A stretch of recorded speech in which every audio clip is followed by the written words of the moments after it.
जय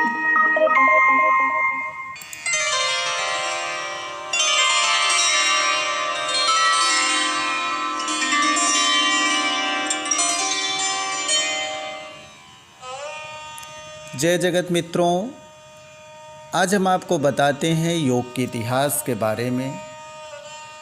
जीवन से जुड़ा हुआ, जीवन के आध्यात्म से जुड़ा हुआ योग हमारे राष्ट्र की देन, हमारे देश की देन, हमारी संस्कृति की देन। या योग आज विश्वव्यापी हो गया है। योग तत्वतः बहुत सूक्ष्म विज्ञान पर आधारित एक आध्यात्मिक विषय है जो मन एवं शरीर के बीच सामंजस्य स्थापित करने पर ध्यान देता है। यह स्वस्थ जीवन यापन की कला एवं विज्ञान है। योग शब्द संस्कृति की युज धातु से बना है, जिसका अर्थ है जुड़ना या एकजुट होना या शामिल होना।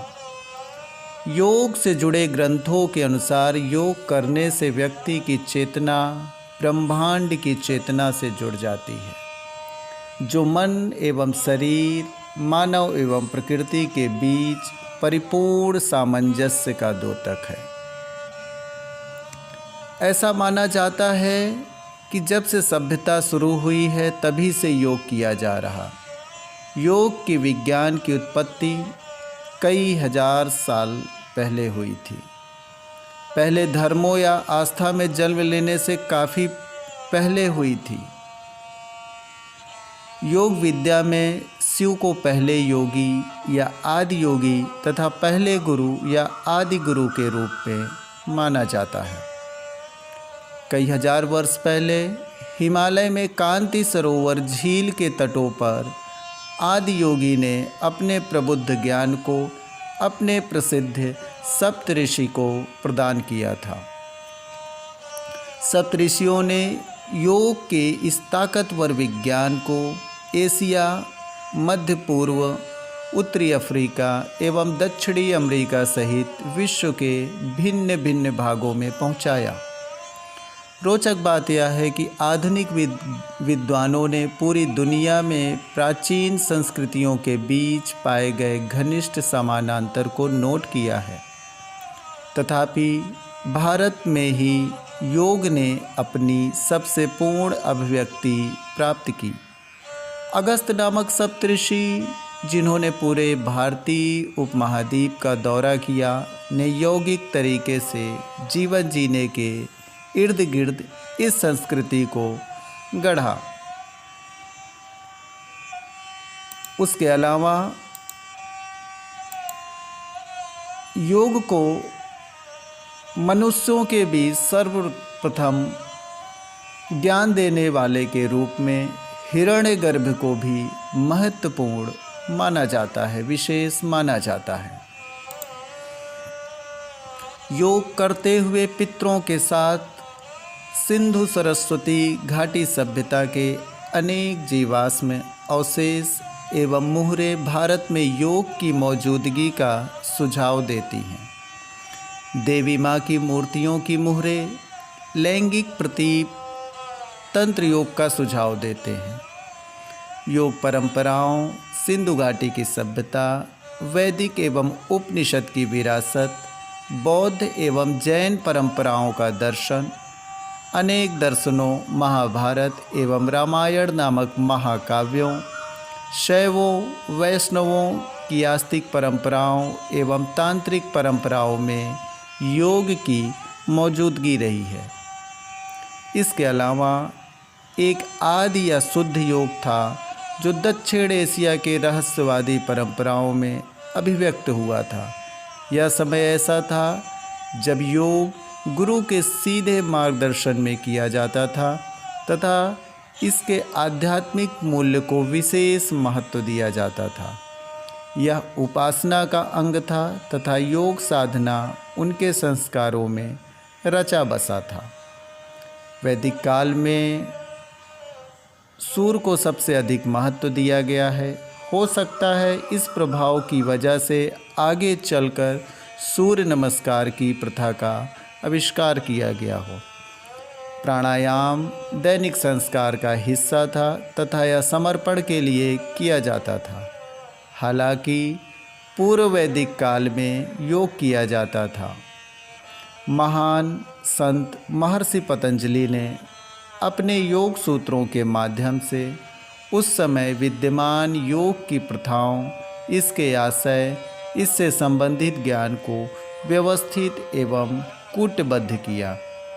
पतंजलि के बाद अनेक ऋषियों एवं योगाचार्यों ने अच्छी तरह प्रलेखित अपनी प्रथाओं एवं साहित्यों के माध्यम से योग को परिरक्षण एवं विकास में काफ़ी योगदान दिया।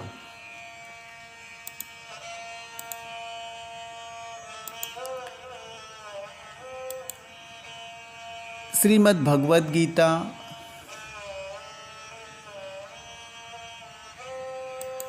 योग का एक बहुत ही महत्वपूर्ण ग्रंथ माना जाता है।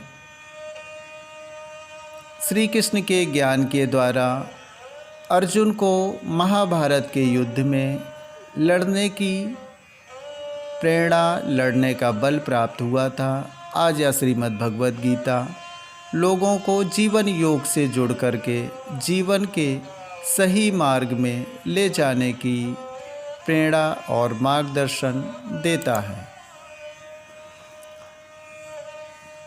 पुराने योगियों में आज से लगभग 5000 साल पूर्व महर्षि पतंजलि ने योग की परंपराओं, योग के तमाम गूढ़ सूत्रों को अपनी कलम से सजाया, निखारा और निकाला। आज पतंजल योग दर्शन योग के महत्वपूर्ण ग्रंथों में सर्वोपरि माना जाता है। महर्षि पतंजलि ने इस ग्रंथ के माध्यम से अष्टांग योग की परंपरा द्वारा लोगों को एक नया योग जीवन दर्शन प्रदान किया। अनेक शास्त्रों, अनेक लिपियों में मौजूद योग की प्राचीनता यही दर्शाती है कि योग आज से ही नहीं, इस मानव सभ्यता को प्राचीन कालों से जीवन की सही दिशा देती चली आ रही है।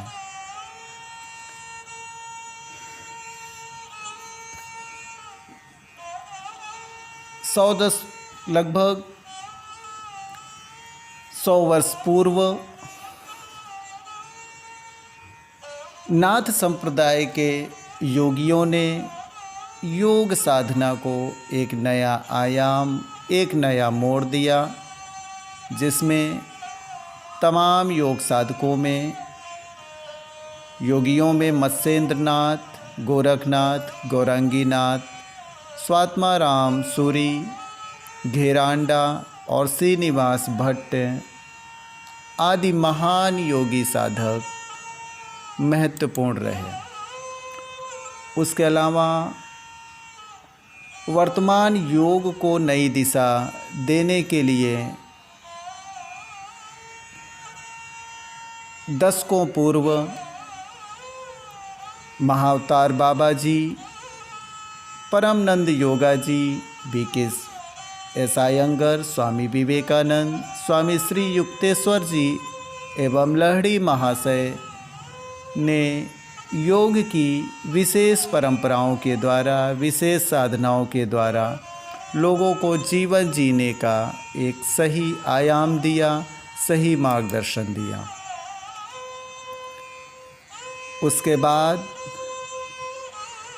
पंडित श्री राम शर्मा आचार्य जी, गायत्री परिवार के संस्थापक, देव संस्कृति विश्वविद्यालय के संस्थापक, ने अनेकों प्रवचन, अनेकों पुस्तकों के माध्यम से लोगों के जीवन में योग को पुनः निखारा और उकेरा।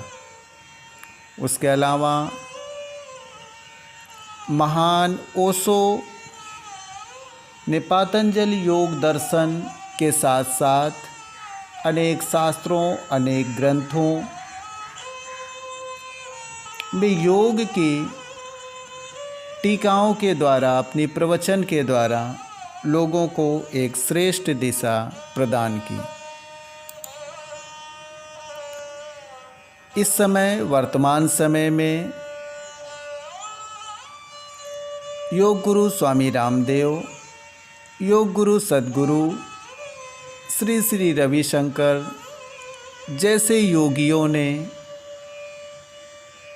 इतना व्यापक प्रचार प्रसार विश्व स्तर पर योग का किया, जिसके परिणाम स्वरूप आज पूरे विश्व में योग घर घर में 21 जून के रूप में विश्व योग दिवस के रूप में मनाया जा रहा है।